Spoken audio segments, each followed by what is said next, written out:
Okay, great. We've got the thumbs up, so we're going to go ahead and get started. Well, first of all, let me just welcome you here to this panel. This is the last and best panel, and we're super excited to be here. They saved the best for the last, so you have chosen the right place to be. We have some really interesting research that's been done. A lot of what we've heard today and yesterday was about innovation in the government and what's wrong with the government. And this is really about what we would call next generation prime. What is it that a next generation prime would look like? What innovation tools can be used, and then some parts and pieces of that research. So we have a great group. By introduction, I'm Neil Thurgood. I just retired a few months ago from the military after 38 years. People get confused whether they call me Dr. Thurgood or General Thurgood, and it's just Neil. just call me Neil. It works perfectly fine. So we're super excited to be here. It is important that we recognize some of the things that were talked about as we begin this panel. This morning, if you listen to the keynote speaker, you listen to the panel right behind that panel, that series of 3 stars are all the peers that I grew up with. We all served together on active duty. And if you listen to Frank, the Navy guy, talk about how difficult it was sometimes when him and I would work together. And we talk about, you heard Mike Williamson, who was a classmate of mine here at NPS. This is like coming home for me. It is interesting that I would agree that the acquisition process, the big A process, is not broken either. Matter of fact, I would tell you it works perfectly fine. I would tell you what we need to teach at NPS and DAU and any other place is behavior modification. We need to behave differently within the law. The law gives us all the authorities we need to be successful, and I'll give you an example. My last position was the director of the Army's Rapid Capabilities and Critical Technologies Office. That office was stood up to be innovative. It was organized very much like a venture capitalist organization, very ungovernment-like. We got a mission, we would aggregate teams, do the mission, and disaggregate teams. And that idea is totally within the law. And it started with this mission statement. The Secretary of the Army called me into his office, Secretary McCarthy, and said, "Neil, I want you to deliver an offensive hypersonic weapon by FY23. What are your questions?" That was the entire requirement document. 2 sentences. And the process that we live in can accept it, but they don't like it. And so I used to go to Frank's office, you heard him this morning, and we used to argue. I'm like, "Frank, this is what your secretary wants." "Oh, we can't do that, it's too hard." "Frank, we're gonna do this. You can get on the train or get out of the way, one of the two." And that's what this research is gonna tell us today. It's really very interesting. So we're very lucky to have both instructors here, professors here at NPS, and an industry perspective. So, and I'll just briefly talk to them. So Ray is an instructor here at NPS, known Ray for a long time. He's going to talk about technology and innovation and technology and some of the things associated with that. He's going to talk about the Valley of Death. And I want somebody to ask him, what are the other 3 Valley of Deaths besides the technology Valley of Death? Because if you don't cross all 4, you get nothing at the end of the day. Amanda is, of course, here from industry. We're super glad to have you here to get your perspective. Super great and has done a lot of research in a lot of areas about contracting process and how we can do things better. And then Professor Ying is here from NPS. Thank you for joining us today. And if I remember correctly, in your bio, there was something about a Blue Martini event. You have to tell us about that, if you can remember that. It's in your NPS bio page. Blue Martini is like a company I work for. Okay, it was a company. I thought it was a big party. So that's super great. But anyway, we're super excited to be here today. So what we'll do is we'll go through the presentations. If you want to write down your questions and throw them up to me, we'll take the questions, and then we'll go through as long or short as you'd like to, and go through this. So Ray, we'll start with you. Over to you, sir. Okay, good afternoon. So, of course, the last panel, the good news is I'm not the last speaker, which is actually really good because Ying's research is leading the edge. It amazes me every time I look at it, but my head explodes trying to understand it. So I'm grateful that I get to go first so that you all are still sort of there, because I need to prepare you for some excellent work that she's going to present. The innovation, the valley of death, right? So what I'm going to talk about, if you had a chance to look at my paper real quickly, is this: how do things transition? When we talk about innovation, what does innovation actually mean? And if I took a poll in the audience here, everybody would write down something, and it probably wouldn't all be exactly the same. If you're an engineer and you developed a new technology, you're innovating, right? If you're an acquisition program manager, well, that's interesting, but I need that in order to get it to somebody in the foxhole or into the cockpit or to the customer. So what we've been thinking pretty hard lately here at NPS, and particularly in our department, is I'm going to bypass this. That's an advertisement for some of our programs. Let me just go straight to this concept of how we view innovation, and then I'll get to a roadmap. But so what we want to do is we want to take you not just through the process of developing technology. We need to overlay a framework of business processes on top of that. So as we started studying this plan from an educational perspective, we looked at our mission. Obviously, we educate classes. You need to have some foundational knowledge. So if you're in the acquisition process, you need to have the tools. It seems overly simple sometimes to say, well, anybody can do that management stuff, right? But you really do need to have that business acumen and the nature of the business and how they relate to each other. So part of the roadmap is we got to educate you. If you're in business, you have to know the language. You have to know financials. You have to know test and evaluation. You have to know how to deal with people. So as you bring those together with the technology and the process, the laws, the regulations, if you're doing international, do you know anything about ITAR? All of that matters in order to move it. And if you're not moving the needle, you're not innovating. You're in the science lab. And of course, the research and our different functional areas. So we've built a process called the Innovative Capstone Project, or process. And we're building out a lab, an innovation lab, that's allowing for this type of thinking to go on, modeling, simulation, on how does a contract work depending on the vehicle. If I have a hypersonic vehicle that I have to deliver in 2 years, what the heck does that look like from a financial and contracting perspective? Let me run some models on that and see what issues I'm going to run into. And then they'll start developing a strategy. So our thought was, you start thinking about the end at the beginning, right? You start thinking about what does the process, if I have an idea, if I have a requirement, which is this box on the left here, or the screen box, well, how do I get it to the foxhole? How do I get it all the way through sustainment, through production sustainment, and eventually retirement, right? If I'm not thinking about the whole process while I'm engineering it, you're probably going to run into problems as you try and develop it. So what we did in our department and at NPS, we're shifting our mindset. We educate, we do research, but we're bringing that together in this innovation space. So from a process standpoint, what you're looking at here is a new way of doing business. So if you're going to be a future student, you might run through this.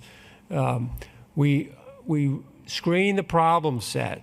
We define the problem clearly. Problems aren't like we have contested logistics problem. Really? How do you solve that problem? Let's scope that down. Let's get it into something that is executable, so that we can measure. So this is what it looks like when I'm done. And then we put a team together.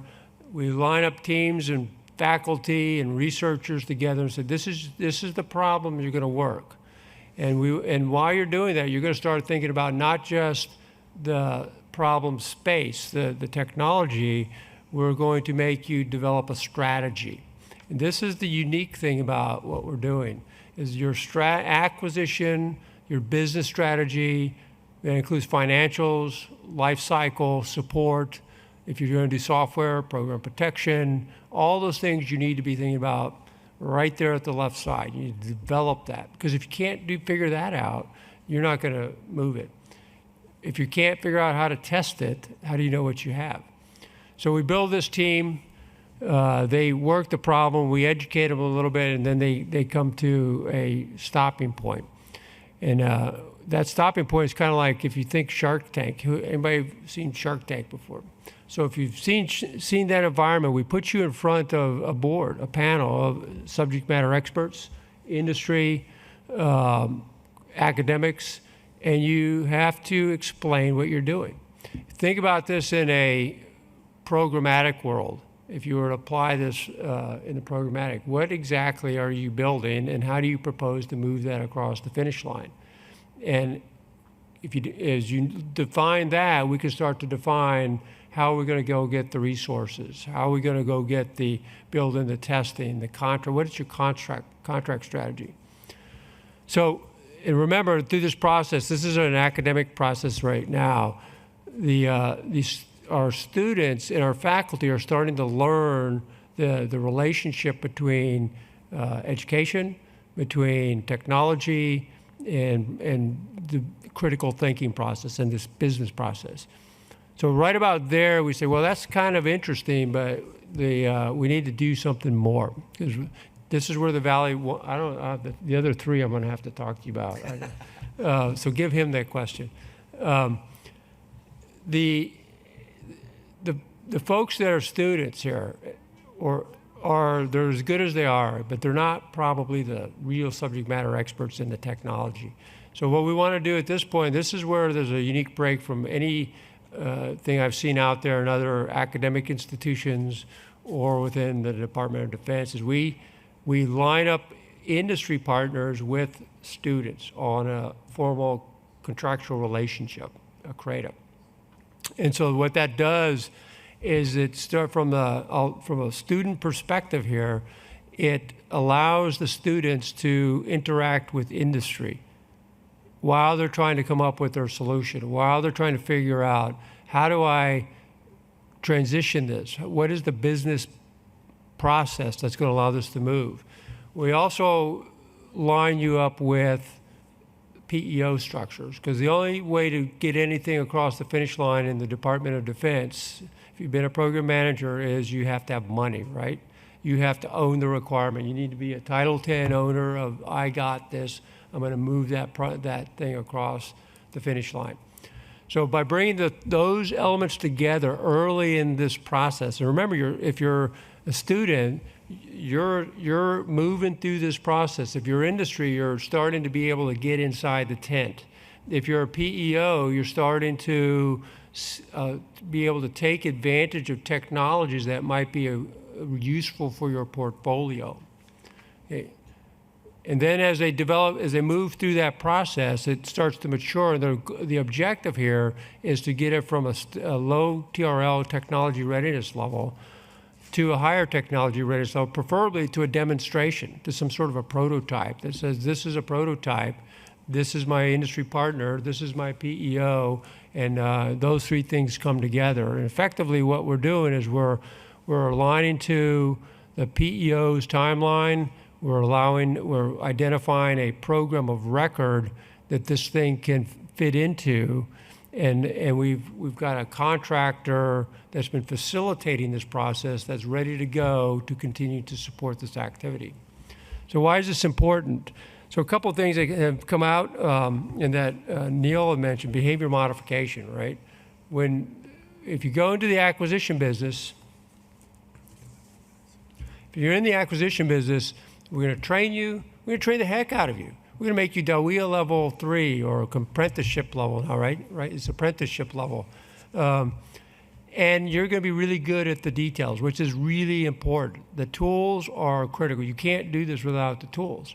But what we want to do here is put you in the environment where not only are we giving you the tool set, we're going to have to put you in the experiential level of actually interacting and with under the pressure of delivering. So that's a different aspect. So you'll start to feel the behavior shift. What do you have to do to make it go through? You're learning the Big A process along the way. And I agree with Michael Williamson and with Neil Thurgood. There's nothing wrong with the process. I like Michael. He said it's about effectiveness of the process. It's about efficiency and effectiveness. The process is fine. So what causes us to be inefficient? I would argue it's our inability to understand the interrelationship between the sub-processes, the lack of experience. And the last thing I would say is as an institution for acquisition professionals, how often do you get a chance to go through a full life cycle of a program? About every 30 years, we start a big program. So what happens between those gaps? You're in smaller programs, you jump in the middle of a program, but unlike a warfighting environment where I see some uniforms out here, before you get ready to go into conflict, we train you. We put that stress on you, and we do it often. We do it consistently. As an acquisition professional, how many times do you do that?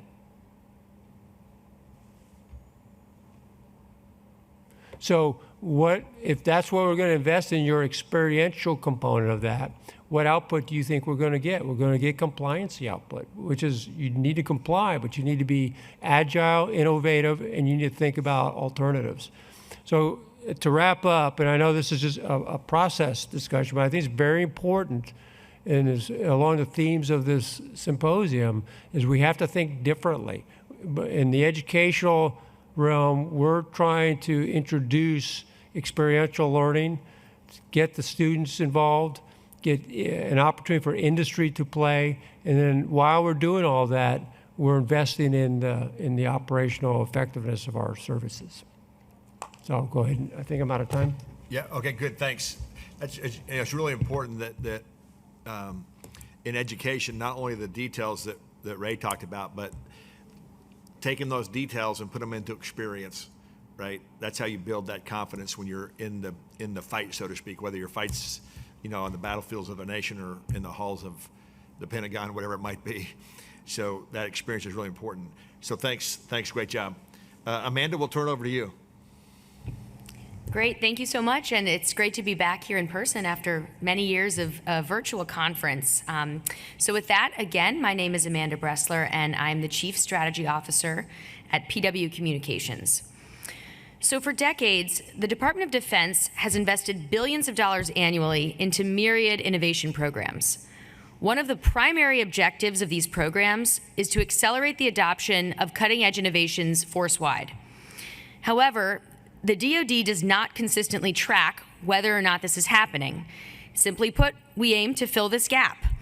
Specifically, we were interested in assessing the extent to which companies that participate in the DoD SBIR STTR program, or as I'll call it, DoD SBIR, subsequently transition their capabilities to defense end users. While there are dozens of military innovation programs, we focused on DoD SBIR for a number of reasons. First, it's the largest and most long-standing DoD innovation program. Its budget is upwards of $2 billion a year and accounts for more than half of all SBIR dollars. SBIR awards are also explicitly coded in procurement data, which means we can analyze a wide range of information about program participants, including subsequent defense business. To do so, we first needed to isolate a data set of SBIR program participants. We aggregated SBIR contract award data from FPDS and then filtered the data to include defense-funded Phase 1, Phase 2 SBIR awards, or as I'll call them, SBIR awards, from fiscal year 2012 through fiscal year 2021.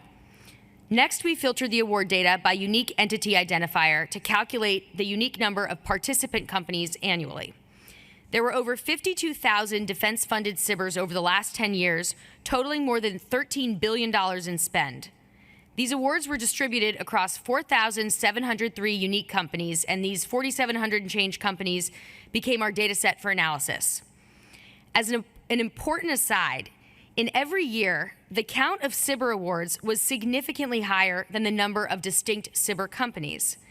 This indicates that certain SBIR companies receive multiple awards annually. We'll call these kinds of companies multiple award winners, or MAWs. It's a little more pragmatic than what you might hear them referred to as, which is Cyber Mills, and we'll lend a fair bit of attention to them in subsequent slides. Next, we needed to establish a definition for measuring transition rate. That's a third rail for those of you who've been in this topic. So we focused on 3 metrics as a proxy for transition: coded phase 3s, non-CBR DoD-funded contract awards, or as I'll call them, DoD contracts, and DoD-funded subcontract awards. CBR is divided into 3 phases. Whereas phases 1 and 2 fund research and development, phase 3 awards are contracts for work that extends from phases 1 and 2, but is funded by non-CBR sources. Phase 3s are coded in FPDS, making them the most explicit indicator that a company's CBR work were subsequently procured by DoD. Next, DoD contracts. Some procurement contracts should be marked as phase 3s but aren't.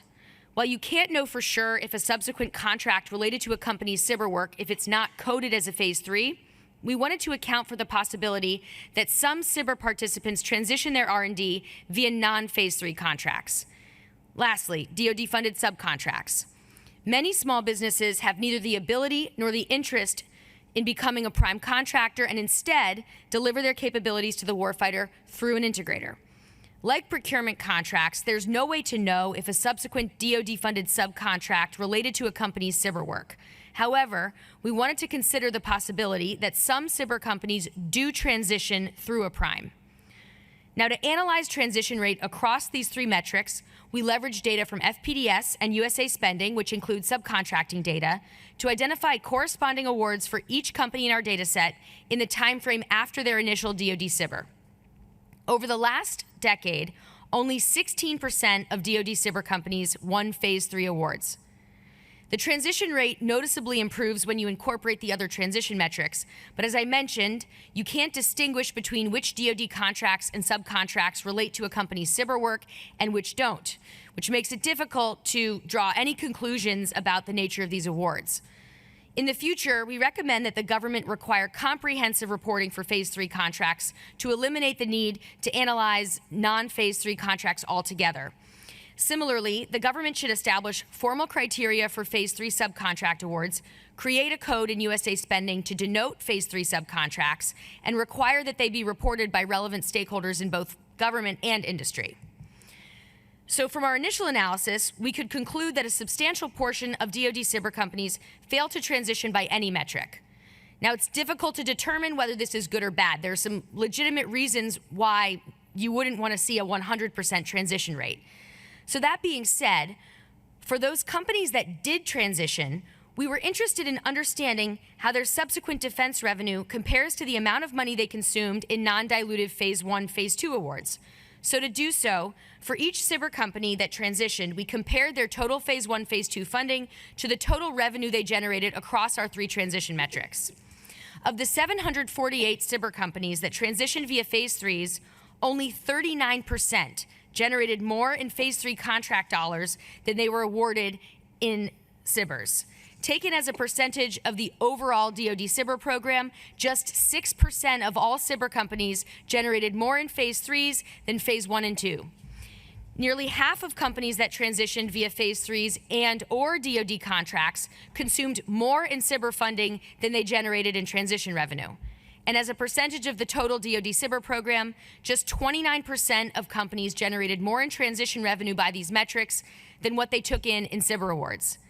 Adding DoD-funded subcontract awards to the calculation, 42% of companies that transitioned via one or more of the metric still consumed more in CBR funding than they generated in subsequent transition revenue. And taken as a percentage of the overall DoD CBR program, even by the most liberal transition metric, just 36% of all CBR companies generated more in transition dollars than they were awarded in CBR funding. So in summary, nearly all companies that transitioned still consumed more in non-dilutive funding than they generated in subsequent defense revenue. Now next we wanted to revisit the MAWs I mentioned earlier. The term Valley of Death is often used to describe the tendency for many defense technologies to fail to transition from prototype to actual products for the military. The Pentagon's bureaucracy is often cited as the root of the problem. However, our data shows that a subset of DoD cyber companies win tens of millions, or in some cases, hundreds of millions in cyber awards annually. If the valley of death is caused primarily by companies lacking resources or expertise, there should be noticeable differences between the transition rates among these MAUs relative to less experienced cyber companies. Our data set included hundreds of MAUs. For instance, the top 5% of DoD cyber companies with the most cyber awards, which was about 235 companies, collectively received 49% of all Phase 1, Phase 2 funding. But to more meaningfully analyze MAUs at an individual company level, we had to focus on a smaller data set. So we isolated the top 25 companies with the most DoD cyber funding over the last 10 years. These top 25 companies, which represent about 0.5% of all DoD cyber companies, cumulatively received 18% of all DoD cyber funding. Now, even before calculating transition rate, a few things stand out about these top 25 companies. Cyber is supposed to benefit small businesses, yet companies can qualify as small irrespective of how much revenue they generate as long as they have fewer than 500 employees. As a result, these top 25 companies and the other MAUs in our data set are eligible for cyber even though they receive tens of millions of dollars or more in non-dilutive funding every year. Some, like Luna Innovations, are even publicly traded. Nearly all have participated in the cyber program for decades, and most also win cybers from non-DoD agencies. They also win cybers for projects that span a wide range of unrelated topics. For instance, Charles River Analytics has won cybers for data analytics for ship maintenance, decision support systems for career planning, wearable sensors for divers, smart fabric development, and much, much more. It's hard to imagine how any company, let alone a small business, can be at the cutting edge of innovation in dozens of unrelated fields. This takes us to one of our most critical research recommendations. The SBA must overhaul size standards so that the cyber program benefits truly small businesses. Now, given their size and years of experience, you would expect that MAUs have a solid track record when it comes to transition. Yet when we calculated the ratio of their transition revenue compared to their cyber funding, the results were very inconsistent. Only 4 of the companies generated more in Phase 3s than cyber awards. And adding DoD contracts to the calculation, most of the top 25 companies still took in more in cyber funding than they generated in transition revenue. Ranking the 748 companies that won Phase 3 contracts, with 1 being the company with the most in Phase 3 dollars and 748 being the company with the least, we found that only 9 of the top 25 companies were in the top 10%. Some of the MAUs even had below average rates of transition. Ultimately, this tells us that there is no consistent relationship between the amount of cyber funding a company received and its likelihood of delivering capabilities to the warfighter. This brings us to a critical conclusion. For MAUs, their inability to transition cannot be attributed to a lack of resources or wherewithal. After all, they have decades of experience and millions in non-dilutive contracts. Instead, their inconsistent and often poor transition rates revealed a disconnect between both the stated objectives of the program and the role the program should play and how the program functions in actuality. That the most active DoD cyber companies are not necessarily those with the greatest potential for transition indicates that they are selected for cyber awards based on other unrelated criteria, like, for instance, their ability to submit compliant proposals. As such, the valley of death is not simply the result of companies struggling to navigate bureaucracy. By continuing to disproportionately fund companies that, based on extensive past performance, will not transition, the DoD cyber program effectively guarantees the existence of the valley of death. To direct more cyber resources to non-MAUs, while also forcing the most active cyber companies to focus more on delivering capabilities and less on churning out cyber proposals, cyber program offices must be held accountable for meeting minimum intragovernmental transition requirements. Furthermore, when a company submits a cyber proposal, the ratio of its total Phase 1, Phase 2 funding relative to its transition revenue should be a critical evaluation criteria. Now, clearly, large-scale improvements to transition rate will require creating new incentives, changing eligibility criteria, changing the metrics for evaluating program offices, and more. We also wanted to consider the unique challenges that face smaller DoD cyber companies. So through large-scale surveys of both cyber companies and cyber program offices, we concluded that unlike MAUs, smaller companies with less DoD experience often pursue the cyber program with the expectation that if they perform well, it will lead to follow-on DoD business. However, it rarely positions them for success in the broader defense market for a variety of reasons. First, they aren't educated on how or where to find DoD opportunities. Their cyber TPOC is rarely the person that can award a follow-on contract, and the only way they can connect with prospective defense customers is if they pay for lobbyists or BD consultants. Similarly, DoD stakeholders don't receive information about what's being funded and fielded through the cyber program, and so they don't leverage these investments. Simply put, they can't buy something if they don't know it exists. If and when small cyber companies do manage to identify relevant opportunities, the bidding process is prohibitively anti-competitive. I mentioned this in a question I posed on one of the panels yesterday. You know, we analyzed more than 1 million archived DoD solicitations and found that 70% required responses within 21 days of when they were posted, 30% required responses in 10 days or less, and fewer than 3% were written in plain English. Also, requirements aren't coordinated, even when government stakeholders are seeking similar things. If companies see that there are hundreds of open requirements related to their capabilities, they don't know how to prioritize them. They also struggle to wrap their heads around what security and accounting systems are required to perform on a program of record, which are markedly different than what requirements exist for the cyber program, and they often can't justify the expense. It is essential that DoD address these underlying issues. For instance, opportunities should be posted for a reasonable amount of time, written clearly, and when possible, coordinated. DoD should also create an incentive program that requires government stakeholders to award a certain percent of contracts to cyber companies annually, much like existing set-aside programs.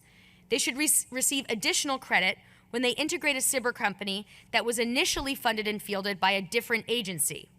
There should be a similar incentive program for prime contractors. Much like they have goals for awarding a certain share of subcontracts to various set-aside companies, they should receive additional credit when subcontracting with cyber companies.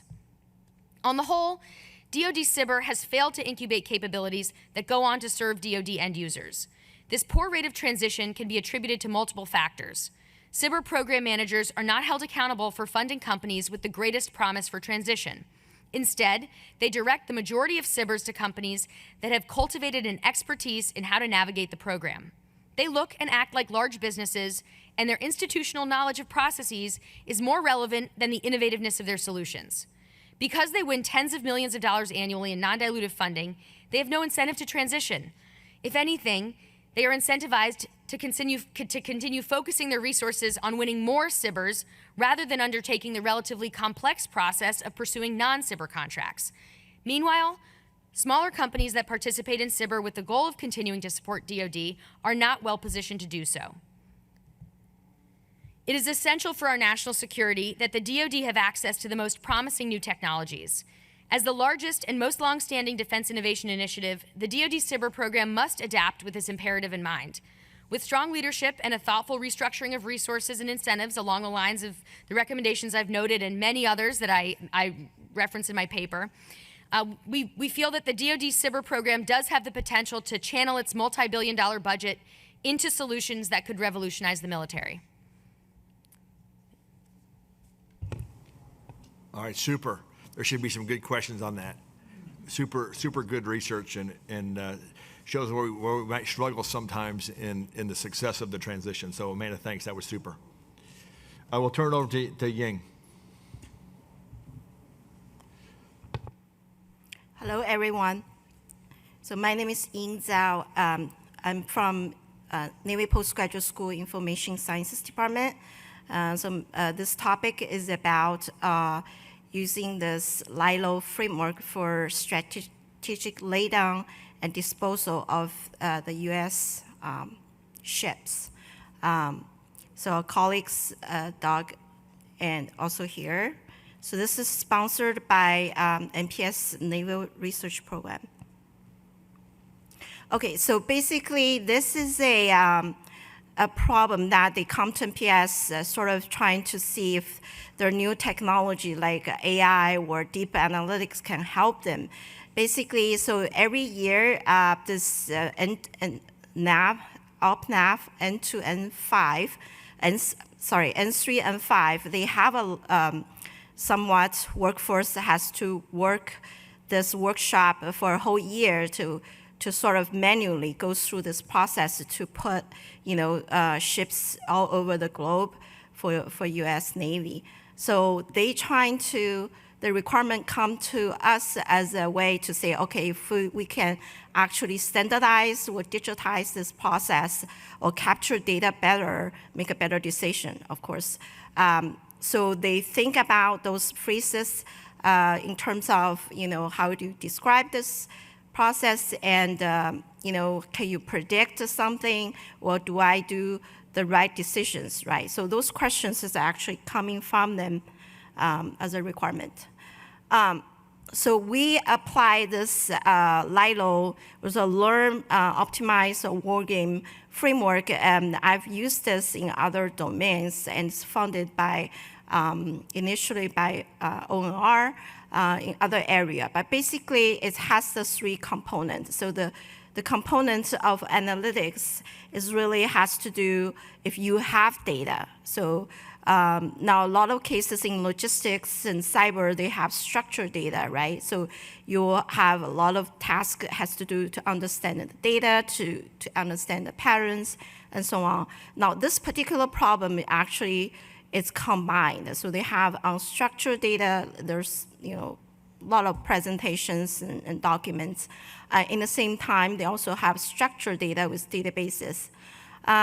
And the natural of this problem is really about how do you optimize the laydown, the plans for next 10 years. So every time they have to update for the 10 years. So then there's a lot of circumstances because it's looking to the future. So you're not really having any data, right? So you don't know 10 years later what you look like. So all of them has to sort of imaginary to performing the so-called what-if analysis. So we'll put on in the case of simulation or wargame. So, but this is not the usual wargame you're talking about. Like I had an adversary just giving to you. But this case is really about 2 sides, which is the decision maker. Let's say the blue side, you're defending your decisions or whatever. You're trying to maximize your benefits, and on the other side will be this attackers. We call it attackers. It's really a part of the business process that you're trying to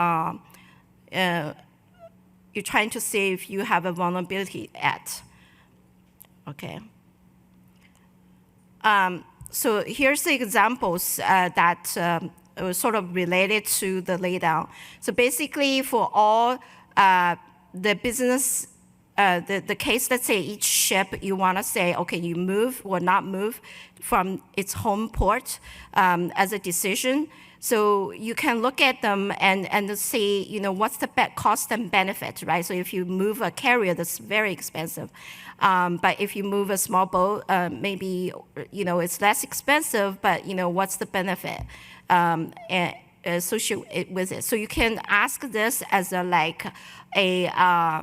measure of performance of your decision. In a way, you define them. And then there's 2 parts. So the red parts are usually related to the variables that are given to you, facts of life, as those domain experts mentioned. So sometimes your ships has a maintenance requirement, decommission, or new boats and commission dates. So those are fixed, so you can't change them. So that's given to you. You have to, make a good decision based on those conditions. And then the defender side, which is the decision side, we also call it self-player in the game. That's the thing you want to decide based on the condition they're giving in. A lot of times, the key decision is move or not move. And sometimes you have to decide it, related to manpower, etc. So that's how we, that's, I think it's the innovation of our research sort of, divided the business process into this two process. And then you could say, okay, what would be the condition which is the attacker the problem have, and then what my solution should be. So for this paper, we used a notational data because the actual data is classified. So we're working on this this year in the classified lab. But this is just the notational to show the methodology. And my colleague Doug and come up with data sets as very notational. So some information are not here. But basically, it's sort of in a way, it's very tactical. It's you have to go to each ship and to see what's the condition for it. So usually you have a database with this information, has their basic age, their type, and all that kind of basic information. What's their current port, and the decision. Let's say what's where to move next, and then you have other information. Which is not showing here, basically where the requirements from the field, like fleet commanders, they have their excursion requirements, they are, there's port conditions, readiness, all that kind of information, which is unstructured, not showing up here, because notationally last year we didn't really know how deep those data sets might be. And then, of course, you have to decide it, what do you mean by. So, in acquisition committee, I guess this is related here. So a lot of issues has to do with costs and benefits. So if you have a benefits, you benefit what they call force development and force generation. Okay, so what that means, it's like tons of documents describe that. And then cost, of course, you move people, you have to pay them and stuff like that. And the most cost, I think, is like the port constructions, the energy, so those considerations. So in our case, we just had this really simple notational thing about, if you cost high, you maybe have to move far. If you if you have a lot of people, it may be more cost. So basically, it's very notational in here. So this tool we developed joined in with MIT Artificial Intelligence Lab. So they have a framework. Basically, it's sort of it's co-evolutionary. So two sides evolve their solutions for some problems or some tests, and the other side also evolve. So, but the way is to think this process like genetic algorithms, like evolution, like evolution process. So you have crossover selections, and what's the other one? There's another flip the bits. Basically, so it's an evolutionary algorithm. So they used it in cyber attack. So we took them and combined with another reinforcement learning, which is rule-based, because in our context, the rules are easy to understand. So we use that way to do that. So basically, again, this is notional, so you don't have to read those details. But basically, it's sort of like you do this co-evolution. It's a game setup. You let a defender and attacker to each basically changing the conditions. So it's supposed, so the dark will be a lower, like if you're showing up defenders, the dark will be the scores for defender, and it goes to a different tournament. It will be just the iteration of those genetic algorithms. And in the end, there's some kind of converge, and you can start with the database. So it's like this generative AIs, right? So the case that are not in the database will be the new case. It's a what if condition, sort of simulating this process. Yeah, so we kind of have this in the mind to start with. Now, that's for last year. So now this year, we be able to get the real data. Now, the challenge is even more, right? So in the sense, it's sort of a strategic decision problem, but in reality, it's very tactical. You have to go down to each ship, each location, so tons of dimension to change. And if you think about it, it's an optimization problem. However, there's a lot of knowledge in this community, right? So they've been doing this for many, many years, and although it's a long process, they actually have a workshop done, constantly, and there's like tons of data. So then when we look at the real data, it's really interesting to see, how we kind of planned it. In a way, we have to adjust. So I'm happy to talk about what we think about. But in terms of high level, basically, you want to justify it to a way to be able to see how do you save this manual process, how do you make it more digitized and capture good data, and standardize this process so at least you catch maybe 80% or 70%, and not 90% of the patterns of this process. So and then of course there are always going to be some 10% at least to subject to some kind of special requirement. So that's why we were trying to figure out this year. So hopefully we have some idea, but again, there's a way to see how do you relate it to force generation and force development.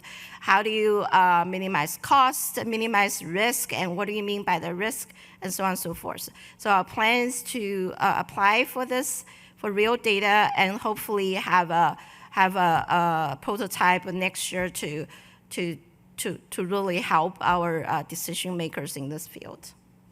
Thank you. Okay, great, thanks.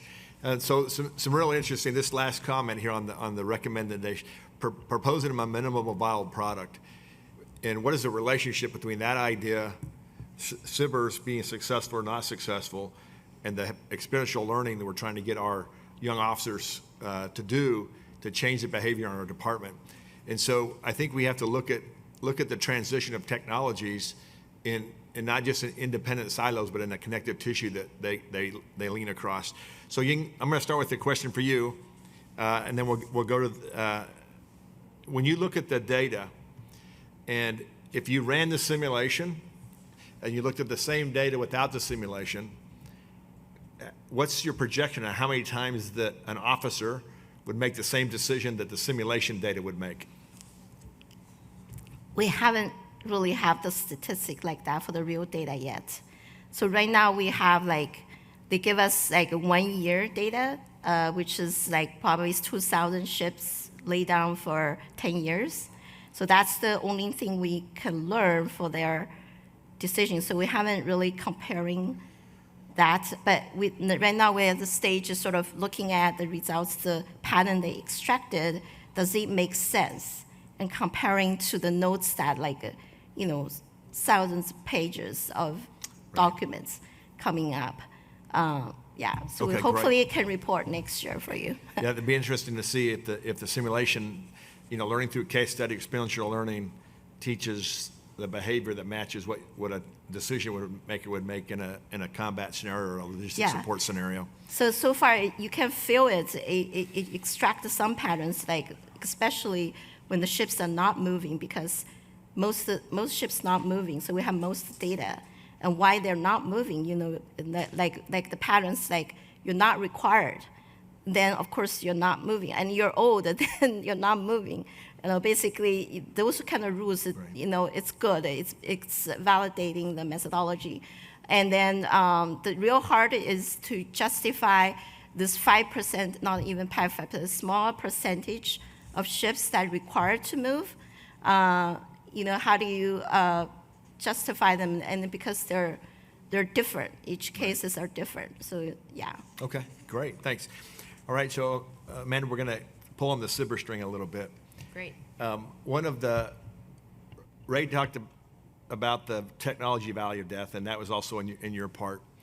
And one of those values of death is, in your research, did you discover that they didn't go forward because there was no place for them to go? Or what caused them not to go forward? We know how many didn't but is there some reason that you saw in a consistent behavior that would cause it not to go forward?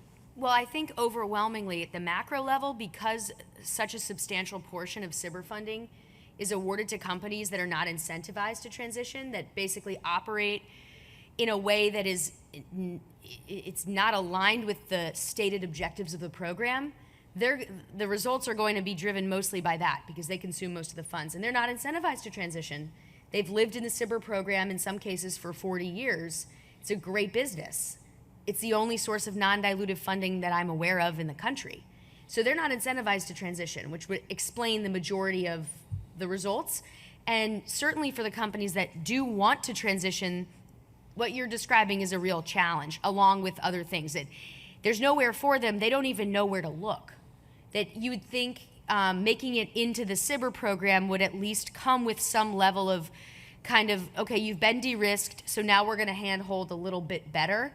And there are efforts to do that. There's a transition assistance program. They try to connect you with potential customers, but really it's very analog, and it doesn't address the underlying problem, which is the SBIR program is a silo, and other stakeholders across the government aren't incentivized to leverage SBIR capabilities, and so they don't POM for it, and then this cycle repeats. Okay. Do you have a question on this? Yeah, I do. Go ahead. Jerry McGinn, Center for Government Contracting, George Mason. So, man, I want to kind of battle with you a little bit on this. Great. So I'm ready. First of all, SBIR is a tax, right? It's not a program.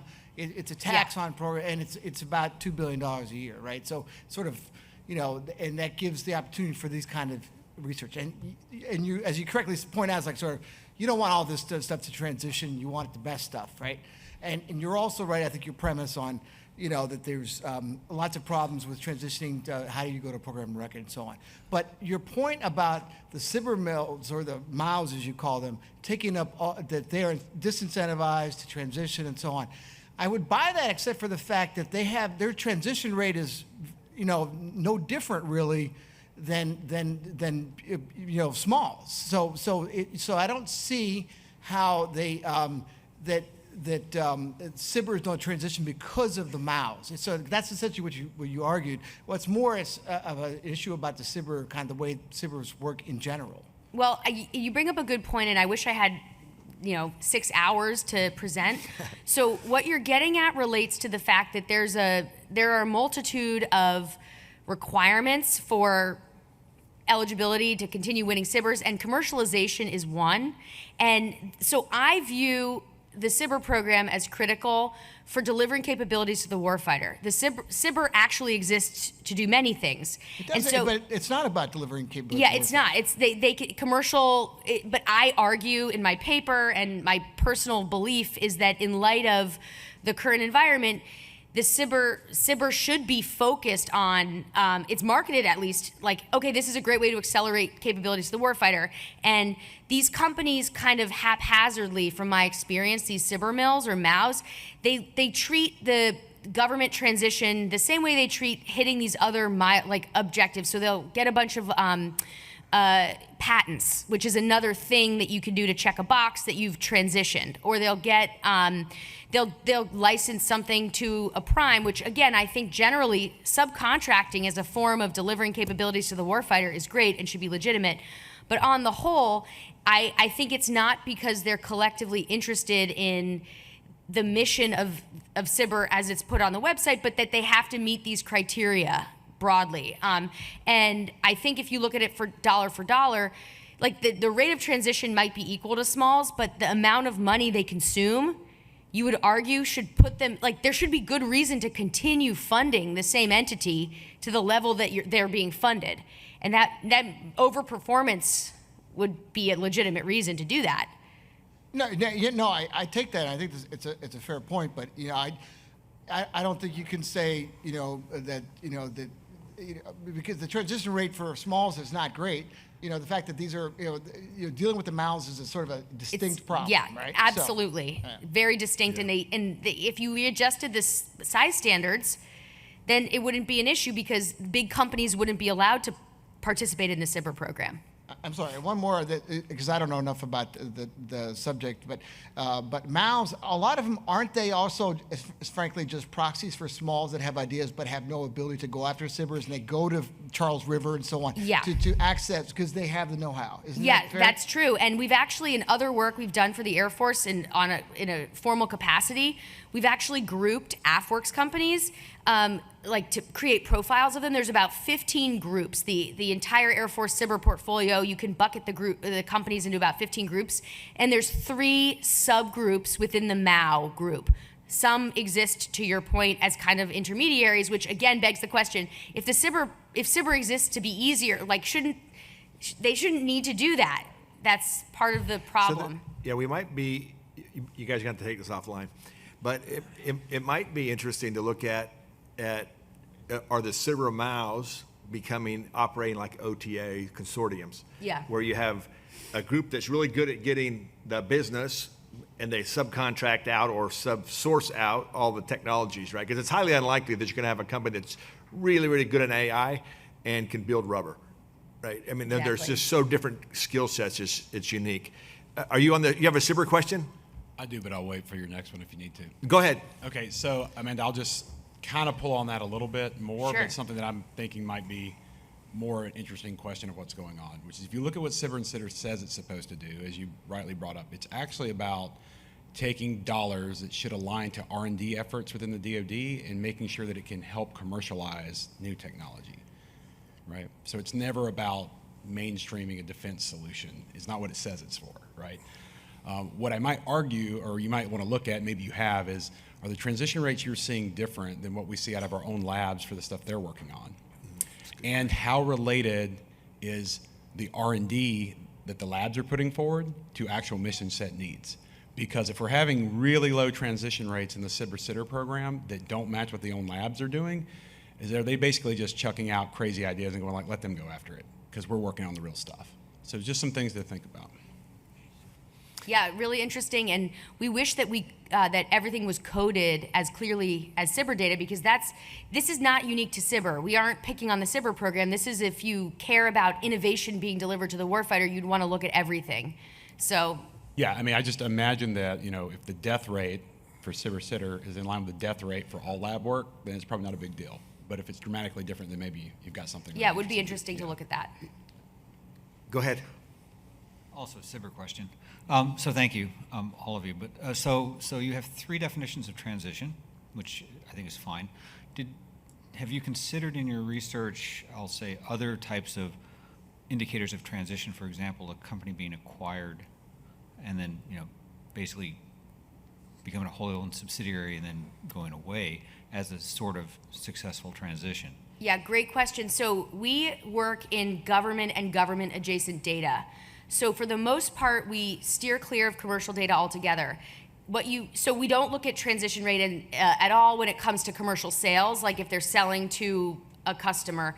What the subcontracting data allows us to see is if they're transitioning commercially to a prime and then selling back to government in that capacity. Your point about acquisitions, right now, no, not unless there's some indicator in the data, like if it's a license, which sometimes happens, that can be captured in USA spending as a subcontract, but no. And it is a definite research limitation, but for the most part, again, going back to this point about who's consuming the majority of SIBR funds, like I think it was Physical Optics Corporation. One of the major SIBR mills did get acquired this year, but it would be something, if we had the data, we would love to look at. Go ahead. So this is not for Amanda, but for Ray. So Ray, Columbia program would like to duplicate the Lieutenant Bridger Smith use case, where I didn't quite hear that. we would like, Columbia program would like to duplicate the Lieutenant Bridger Smith use case, where we saw his big ideas exchange presentation, immediately reached out to him, worked with him on his project, which became ZARF, which is an open source technology hosted by a small defense company that only has been in existence for 2 years approximately. So we'd love to do that again, multiple times. So here's a question for Ray on that topic. So I'm looking at these young officers out here that are going to be making decisions on a process and innovation decisions. What have you learned that helps them as many times as you've gone through that or used this experiential learning process? How many times, what did we learn with young officers in the process? Yeah, it's a great question. Just put some framework around it. This is a brand new framework. So, but I can reverse engineer your question just a bit. So what do you learn that's different? I would say what's different between somebody going through a process where you actually make them do the business end of it while they're look at the engineering, and how's that different than doing a traditional kind of academic approach? I would argue I've already started seeing some of it. We just literally started our first team. We have one of our contractors as part of the team sitting right over there. What I've observed just in the last couple months is an awareness of the complexity of the business process. And that seems overly simplistic, say, well, it's really hard. But prior to that, there was little understanding of how do I move this really cool technology into the hands of the warfighter. So that team now is starting to think about the processes, the time, the resourcing, the strategies. So if you get into it, there's a deeper level of critical thinking in the process, and that, in fact, is the innovation stretch to get it across that valley. When I compare it to students that are doing thesis work or they're in the classroom, they learn the tools, but they lack that last piece of it. So that just in the last literally 3 months, we're starting to see that observation. So I think as this starts to go, we'll start to see a lot more of that kind of behavior. The benefit to the students and the DoD is they're going to go out and become the future program managers and the future requirements developers that are going to ask those questions of their young officers and civilians. Yeah, I think that's really important. When I was a student here at NPS, I remember distinctly Dr. Lamb was one of our contract instructors. And those that know Dr. Lamb, right, we used to say, if you had that class, you were laminated. Really funny joke in the old days. But anyway, one of the events was we got a contract that had been negotiated, and we formed a team here at NPS, and then we went to the contractor's facility and we renegotiated the contract like it was the first time again. Kind of the same kind of model. And I remember to this day the lessons we learned in that process of getting experience, experiential learning, and then using that same tool to transition technologies. And I think about how to transition technologies different. So I think it's super important work. Yeah, that on the student side, that's really critical. What we also look at is, so there's really 3 lines of stakeholders here. There's the student that clearly that's our priority. Get the student through, get the critical thinking, they'll get that experiential learning. The second pillar there is the DoD. If their team is effective, not only did they spend the 2 years here, but they were actually able to get something that's usable, which is really when a student does their thesis work, they want to see that something happen with it. So the DoD gets some value added out of that, other than just a really well-educated officer. The third is, which is, while it's not in our job jar, it provides a potential pathway for small companies to participate in this industrial-based process through the EDU process, through the educational wing. So a small company who is really, some of the comments you made, it's really difficult to figure out how to transition. It's another way that's a low-cost threshold. Say, I want to get in the door, right. And by linking them up with the PEOs, and that puts them inside the tent, and then it provides more opportunity to the industrial base. Yeah, super. If Okay. I can just fill in, that project became a SBIR that is now phase 3 with a $300 million ceiling on it. So if you take a look. So there's a silver lining there somewhere. Yes. All right, super. Go ahead, sir. Yes, I have a question for SIBR research as well. So I've been an avid user of FSA Feds, SAM.gov, and have used it significantly in my work of evaluating supply chains, sub-tier supply chains. And that data is notoriously bad at listing subcontractors. So I was actually surprised in some of your statistics to see the numbers as high as they were because of the lack of the data. So I'm wondering if some of these results could be simply almost like biased in that way. And the second question is, did you survey a subset of these companies to see what they self-report as to whether or not they transitioned as a control to see whether that would match somewhat the results you're getting from FSA Feds? Great question. So we do agree with you that subcontracting data is not as comprehensive. Again, that's one of the reasons why it is, in my opinion, a legitimate transition metric, but we don't weight it as heavily in how we're thinking about this analysis because it's unreliable for a number of reasons. We do feel it is an indicator, it offers something, and we have it going back to 2012, so we have a pretty good amount of data, but we agree with you that it's not fully reported. Can you repeat the second part of your question? I'm sorry.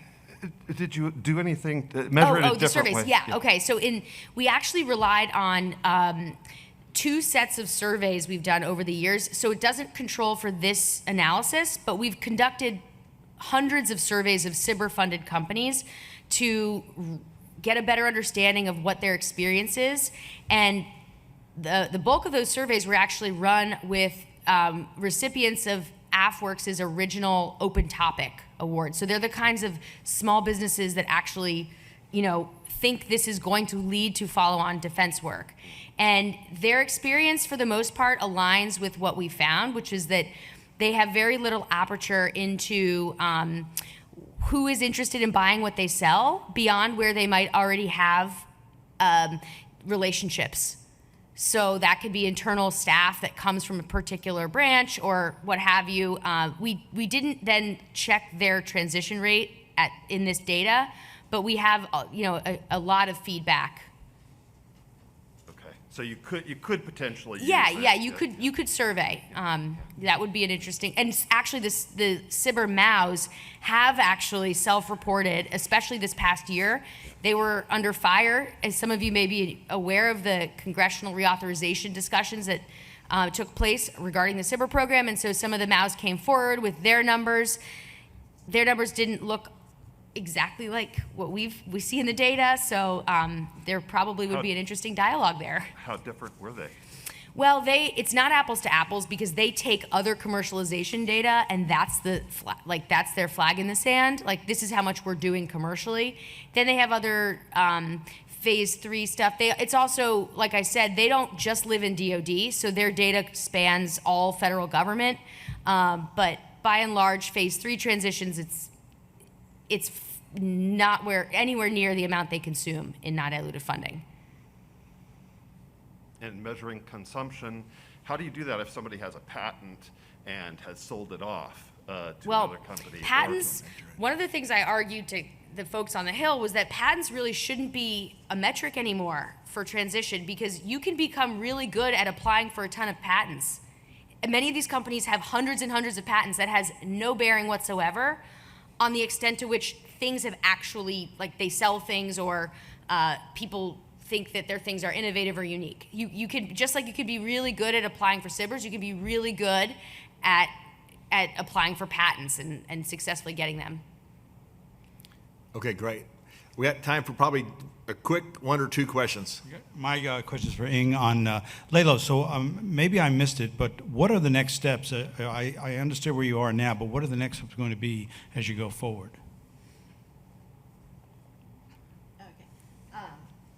So this year Push your, there you go, thanks. we're working on the real data. So hopefully to get some numbers on comparison of what simulation might do, recommendation might do with whatever the real cases might be. And another thing is we like to try this new AI, this ChatGPT type of language models. I think that's an opportunity in many of the fields, especially this project. Like there's a lot of unstructured documents, so we won't have a notational data anyway. So there's a potential to fine-tune those models that be able to extract how human make a decision, documented in those. So that's a thing we want to do for this real data. And then would you take it forward to Pac Fleet or something along those lines? They had a plan, if we're doing well, to go with some commercialization plans.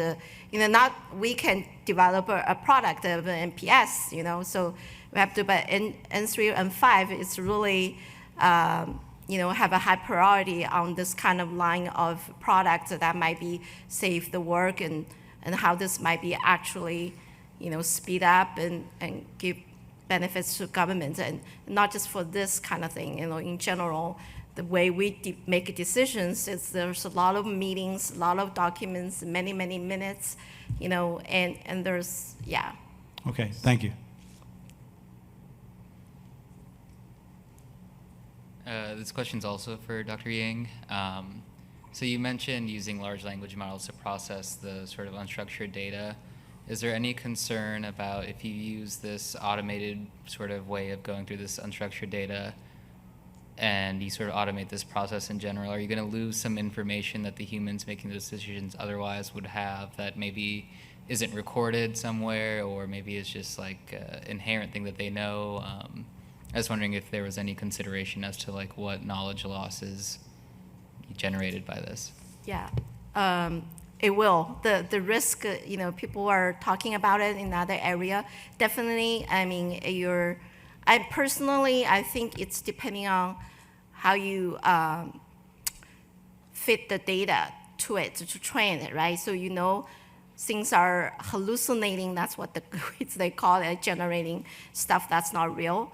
Mostly because it's open to the internet. But in this particular problem or anything in government, I think it's a little bit safer because our data relatively are domain specific, and even their bureaucracy and reports are not consistent. But in general, probably more accurate, I would say, comparing to whatever trained GPT. So I'm looking forward. So there's a version. So that's how I'm advocating NPS, like my students and so on, to actually try the version that actually can be fine-tuned in the lab to your own data and to see what happens, because we do have a lot of application if it works. So we'll see. Yeah. Thanks. All right, great, thanks. Well, listen, let me just wrap this up with a couple of summary thoughts. Let's first give our panelists a round of applause for all the great research. Super interesting to get the perspectives. It doesn't matter really what side of the equation you're on, whether you're on the education side, the commercial side, the defense side.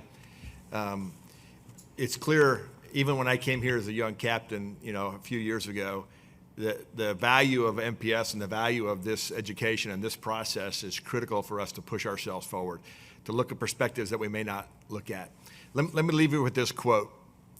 The most important key task of our military industrial complex is to provide our units and our frontline forces everything they need: weapons, equipment, ammunition, and gear in the necessary quantities and the right quality in the shortest possible time frames.